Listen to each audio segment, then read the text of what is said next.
మీతో supreme court chief justice video కాల్లో మాట్లాడతారు. ఆయన వీడియో కాల్లోకి రాగానే లేచి నిల్చొని నమస్కారం చేయాలి.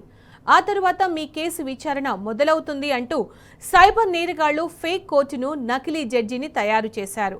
కోర్టు ఆధ్వర్యంలో మీ ఖాతాలో అసెస్మెంట్ చేస్తామని నమ్మిస్తూ వృద్ధుల బ్యాంక్ ఖాతాలను ఖాళీ చేస్తున్నారు. ఓ రిటైర్డ్ చీఫ్ ఇంజనీర్ను అలాగే బురిడి కొట్టించి డిజిటల్ అరెస్ట్ చేసి 1.34 కోట్ల రూపాయలను సైబర్ నేరగాళ్లు కొట్టేశారు.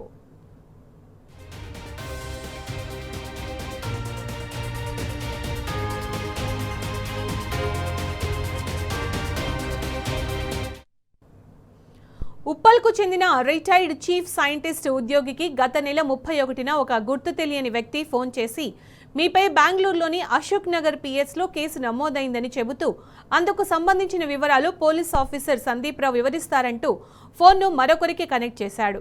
దీంతో తనకు తానుగా పోలీస్ ఆఫీసర్నంటూ చెప్పుకుంటూ సందీప్ రావు ఫోన్లో మాట్లాడాడు.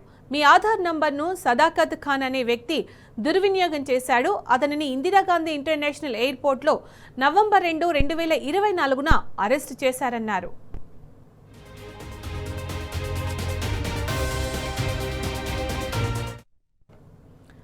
అతడిని విచారించిన సమయంలో కంబోడియా, మయన్మార్, ఫిలిప్పీన్స్కు సైబర్ నేరాలు చేసేందుకు అక్రమంగా మనుషులను రవాణా చేస్తున్నట్లు వెల్లడైంది. ఈ నేపథ్యంలో మీ ఆధార్ కార్డుకున్న లింక్పై సిబిఐ కూడా దర్యాప్తు చేస్తుందని వివరించాడు. ఇప్పటి వరకు మీపై అనుమానంతోనే కేసు దర్యాప్తు జరుపుతున్నామని, సుప్రీంకోర్టు కూడా ఈ కేసు విచారణను పరిశీలిస్తుందని, రేపు మిమ్మల్ని సిబిఐ ఆ డాక్యుమెంట్లతో విచారిస్తుంది అంటూ ఫోన్ పెట్టేశాడు. కొద్దిసేపటి తర్వాత సిబిఐ ఆఫీస్ పేరుతో కొన్ని డాక్యుమెంట్లు పంపించారు. Supreme court logo, Delhi, Karnataka police, CBI పోలీసుల విచారణకు సంబంధించిన డాక్యుమెంట్లు ఇవన్నీ అంటూ ఫేక్ డాక్యుమెంట్లు వాట్సాప్ చేశారు.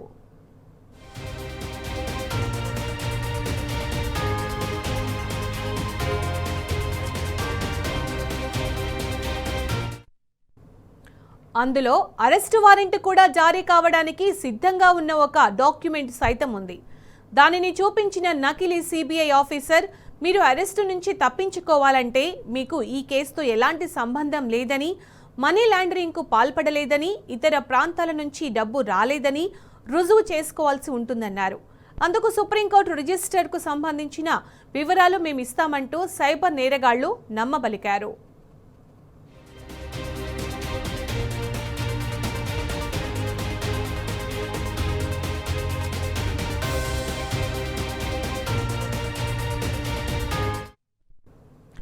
మీ బ్యాంక్ డీటెయిల్స్ ఇవ్వండి, అవసరమైతే ఆర్టీజీఎస్ ద్వారా మీ ఖాతాలో ఉన్న డబ్బు సుప్రీంకోర్టు ఖాతాకు పంపించి మీకు ఈ కేసుతో సంబంధం లేదని నిర్ధారణ అయిన తరువాత కోర్టు నుంచి నేరుగా మీ బ్యాంకు ఖాతాలోకి డబ్బు తిరిగి డిపాజిట్ చేయించుకోండి అంటూ సైబర్ నేరగాళ్లు సూచన చేశారు. మీరు రేపు వీడియో కాల్లో సుప్రీంకోర్టు ప్రధాన న్యాయమూర్తి ముందు మాట్లాడాల్సి ఉంటుంది. తెల్ల దుస్తులు వేసుకుని వీడియో కాల్లో మాట్లాడేందుకు సిద్ధంగా ఉండాలన్నారు.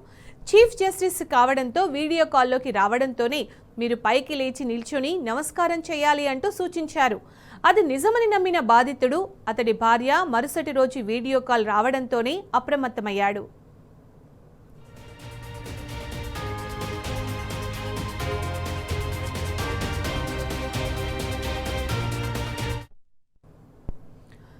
సైబర్ నేరగాళ్లు వీడియో కాల్లో జడ్జిలా మాట్లాడారు.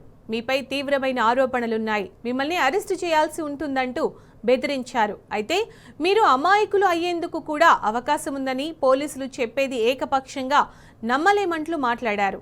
ఇందుకు మీ బ్యాంక్ ఖాతాలో అసెస్మెంట్ చేస్తే సరిపోతుందని, 2 రోజులు అసెస్మెంట్ పూర్తి చేయాలని, సుప్రీంకోర్టు నేతృత్వంలో ఇది జరుగుతుంది అంటూ హామీ ఇచ్చాడు.